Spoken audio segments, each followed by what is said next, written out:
좋아. 역시 명품이 좋긴. 상속 집행을 가족한테 맡겨두는 거하고 저희처럼 전문가들이 그냥 다 집행을 하는 거예요. 등기 이전까지 저희가 100% 해드리기 때문에 뭐 상속 분쟁이 생길 수 있음에도 불구하고 막을 수 있는.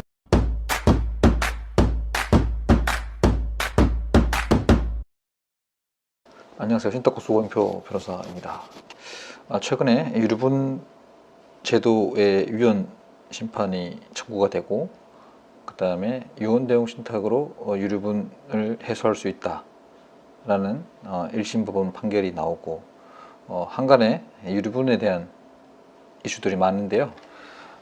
오늘 소개시켜드릴 내용은 유류분의 입법론적 연구라는 작년 11월 아마 법무부 용역을 받아서 서울대 이동진 교수님이 책임 연구원으로 해서 만든 용역 보고서 상의 핵심 내용만 간략하게 살펴보도록 하겠습니다. 자, 꽤 많은 내용들이 압축되어 있습니다. 유류분법의 현재, 그 중에 유류분법, 우리 유류분법의 입법 경위에서 전통법에 있었느냐, 일정정기 시대 법 상태, 그리고 민법 제정 당시의 논의, 그 다음에 1977년 민법 개정에 의한 유류분 신설까지도 이제 언급했고요. 그 다음에 유류분법의 해석에 대해서 여러 가지 목적이 뭔지, 권리자가 누군지, 범위가 어떻게 되는지, 그 의미가 뭔지를 쭉 설명을 하고 있고요. 그 다음에 우리 유류분법의 운용 실태에 대해서 선행 연구와 등과 함께 실证연구를 했고요. 자, 유류분법의 장래 어떻게 할 거냐, 그대로 둘 거냐, 아니면 개정할 거냐, 여러 가지 문제들을 다루고 있습니다. 그리고 물론 이제 역사적 비교법 고찰해서 로마법 형태인 독일, 오스트리아, 그 게르만법형인 프랑스, 스위스, 일본, 영미법 이렇게 쭉 해외 입법 내를 살펴보고 개선 방향을 제안합니다. 기본 방향에서는 유류분 제도를 폐지할 거냐, 아니면 개선할 거냐, 이런 내용이 있고요. 개별 쟁점으로 가서는 유류분 권자의 범위 축소, 유류분 비율의 조정, 유류분의 산정, 유류분의 반환 방법, 범위 행사 기간, 유류분 사전 포기 등 최근에 유류분 관련된 이슈들을 다 망라해서 다루고 있습니다. 그리고 이 연구 논문의 궁극지 목표인 개정 시안을 만들었습니다. 별첨으로 일본, 프랑스, 독일, 오스트리아, 스위스, 영국의 입법 영역, 입법 내를 다뤘고요. 되게 재밌는 내용입니다.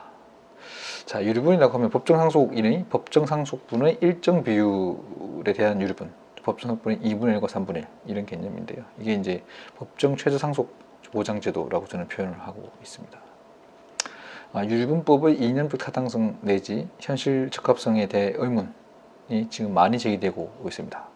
사회 문화가 발전을 하죠. 과거 농경사회에서 대가족 시대의 농경사회에 적합했던 이러한 유류분 제도가 과연 핵가족 중에서 핵가족화된 1인 가구가 급증을 하고 가족이라는 개념들이 많이 해체가 일어나고 이런 시점에 적합한지 꽤 많은 의문들이 있었고요.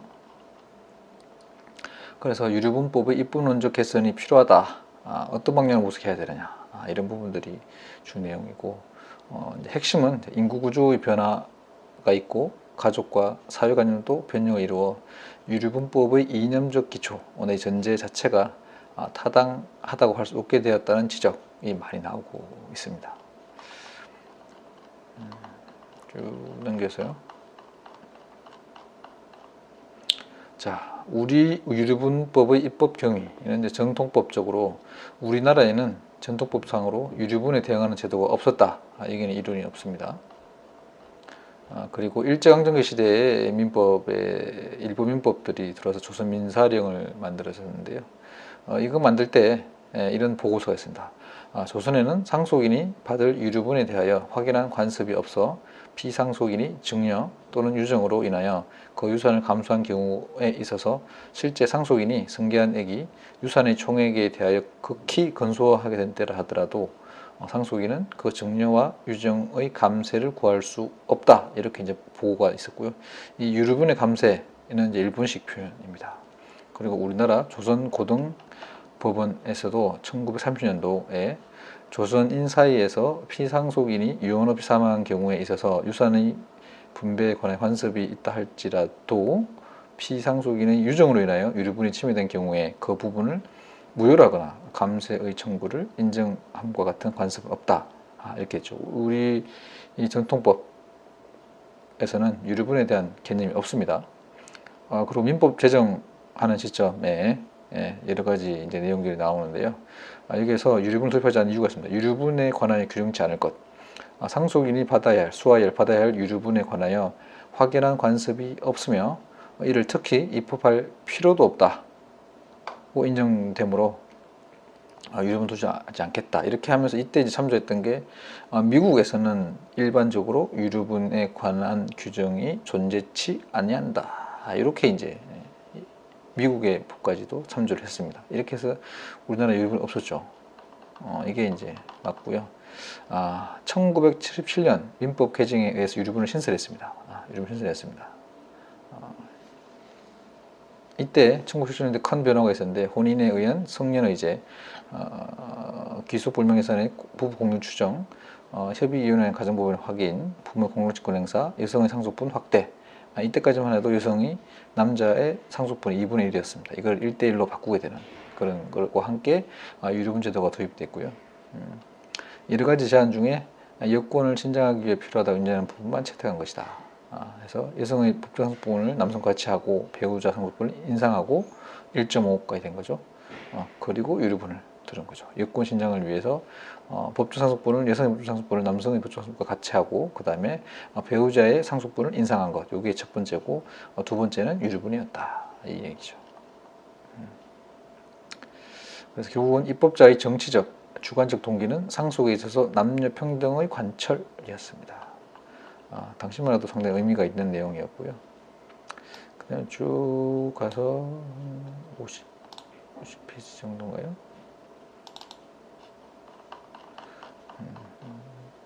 유류법의 장래 이 부분의 비판들이 쭉 있어왔고요. 그래서 제도적 정당성과 한계, 이른바 가산, 가족의 재산이라는 개념이 있느냐? 농경시대, 대가족 시대에는 있었겠죠. 가족 전체가 하나의 공동체가 돼서 재산을 형성하는 그런 시기였죠. 근데 지금은 그런 점이 없다고 보셔야죠. 공동상속인의 기여의 청산, 재산의 증가와 유지에 공동상속인이 기여했다. 이 부분도 사실은 많이 없습니다. 왜냐하면 부모들이 재산을 만들어서 가족 재산을 일구고 부모가 돌아가시면 자녀들이 받는 구조인데 자녀들이 과연 부모들의 재산의 형성에 기여했느냐 어렵겠죠.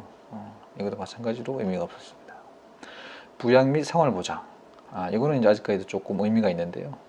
결국은 미성년이나 생활 능력이 안 되는 자녀들을 부양해야 될 의무가 부모들에게 있는데 부모가 돌아가시면 재산을 전부 다 기부해 버렸다 라고 하면 자녀분들이 생활 근거가 안 되겠죠. 그런 측면이 아직 남아 있는데 이게 과연 지금 현재로도 유지가 될까? 옛날보다는 많이 희석화가 됐습니다. 특히 그렇다면 성년인 자녀한테 유류분을 인정해 주는 게 의미가 없게 되겠죠. 약간 남아 있지만 많이 없었다. 이제 이런 부분들, 그리고 유언 자유의 남용에 대한 통제, 유언의 자유.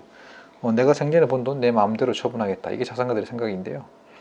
사후에도 당연하게 내가 원하는 대로 누구한테 줄 수가 있죠. 전부 기부해버리거나 특정한테 100% 줄 수 있죠. 그래서 유언 자유의 남용에 대한 통제, 이것도 사실은 의미가 조금 저는 없다고 보고 있습니다. 자, 이렇게 해서 결국은 유류제도 정당성들이 다 깨지게 된 구조죠. 남아있는 거는 미성년 자녀에 의한 생활비 보존, 이런 개념이죠. 그래서 쭉 이런 내용들이 있고요. 나머지 내용도 반드시 읽어보시면 도움이 될 내용들이고요. 이제 바로 본론으로 들어가서 그러면 유류분을 어떻게 할 거냐에 대한 시안을 보도록 하겠습니다. 사정이 있는데요. 첫 번째, 직계존속과 형제자매의 유류분이 폐지한다. 직계존속과 형제자매의 유류분권을 폐지하고 상속이 지정제도를 운영됩니다. 그래서 원래는 직계비속, 배우자, 직계존속, 형제자매가 있었는데 이 3과 4를 삭제를 하는 거죠.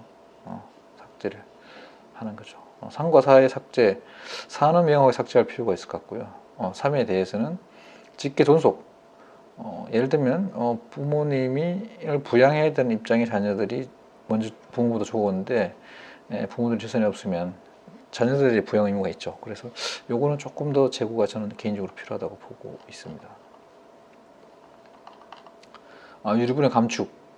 자, 아까 전에 2분의 1까지를 유류분을 하고 직계, 비속과 배우자, 피상속인과 건친 사이에 존재하는 바와 같이 친밀한 관계가 없었던 바 있다면 유류분을 2분의 1로 더 감축할 수가 있다. 이거죠. 최근에 뭐 구하라 사례나 기타 등등 관계가 전혀 없는 사람들이 나와서 법적으로 있는 권리를 주장하는 경우가 있죠. 이렇게 해서 좀 이것도 의미가 있을 것 같고요. 그 다음에 재산가액이 30억을 초과할 경우에는 유류분이 4분의 1로 줄인다. 이거는 이제 생계비 보존의 의미가 남아 있는데 30억 중에 4분의 1 정도니까 뭐 의미가 있어 보이긴 합니다. 재산이 뭐 1,000억이 있다라고 하면 1,000억에 한 뭐 1인당 30억에서 사는데 지장이 없죠. 그런 부분들이 언급이 되어 있고요. 유류분 산정 방법에서 이제 지금 현재로는 상속 개시 시에 있어서 가진 재산, 이 즉각재산이라고 표현하고요. 정리재산을 가산하고 채무를 공제하는데 기여분 또 공제하도록 이렇게 명시적으로 표현했습니다. 지금 현재에도 기여분이 유류분에 우선한다 이런 견해가 있을 수가 있는데 명시적으로 표현해서 이제 기여분을 제한했고요. 산입될 정려에는 지금 현재로 상속인에 대한 정려는 제한 없이 30년, 40년 돼도 산입되고 제3자는 1년인데요. 상속인은 상속 개시 전에 10년간 향한 것만 산입하겠다. 이렇게 이제 기간 제한을 하게 되고 상속일이 아닌 사람은 1년 그대로 유지가 되고 그 다음에 유류분 권리자를 해하고 유류분 자리에 손해를 가할 것을 알고 한 때 요거는 이제 기존 현재의 법령과 유사한 거죠. 그렇게 지금 되어 있고요. 그 다음에 또 하나 의미 있는 게 정려 이외에 정려와 같은 효과를 갖는 거래. 정려는 정려계약을 체결하고 재산을 넘겨주는 행위이고 기타 정려계약을 체결하지 않지만 무상으로 이전되는 부분들을 다 이제 법상 명시화 시킨 거고요. 그다음 피상속인이 제3자를 위한 계약 등을 통하여 간접적으로 무상 출연을 한 경우 이제 직접적인 정려계약 말고 간접적으로 무상 출연한 경우에는 사연 정려로 보는데 급여 청구권을 사연 정려한 것으로 본다. 라고 해서 이제 약간의 채권설의 입장 정도 개념인 것으로 보입니다. 그리고 산입하지 않는 거에 이제 공익목적 단체 도의관념에 적합하거나 아니면 배우자의 장기간 헌신에 대한 보상으로 의한 정려. 이게 이제 과거에 배우자 기여분이 인정 잘 안 되기 때문에 아마 이걸 명시적으로 이 유류분에 산입하지 않는 정려를 뺀 거죠. 그다음에 피상속인에게 유류분 권리자가 없을 때의 정려. 이건 주로 이제 현재 예를 들면 배우자 돌아가신 이후 혼자 사시는 시점에 자녀한테 정리했다가 재혼을 하게 됩니다.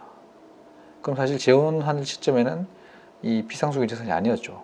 그럼에도 불구하고 현재 하검심 판례들이 이것도 유류분 대상이다라고 하는 판례들이 좀 있습니다. 그걸 의식하고 명식으로 제외한 거죠. 그래서 이제 의미 있는 것이 아까 전에 얘기해서 본 것처럼 이 간접적으로 무상 출연을 의미하는 건데요.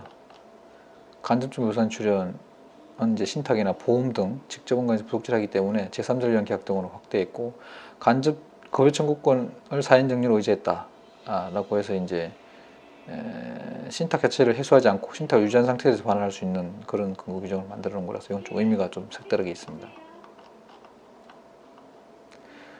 기타 내용들은 다음 기회에 설명하도록 하겠습니다. 감사합니다.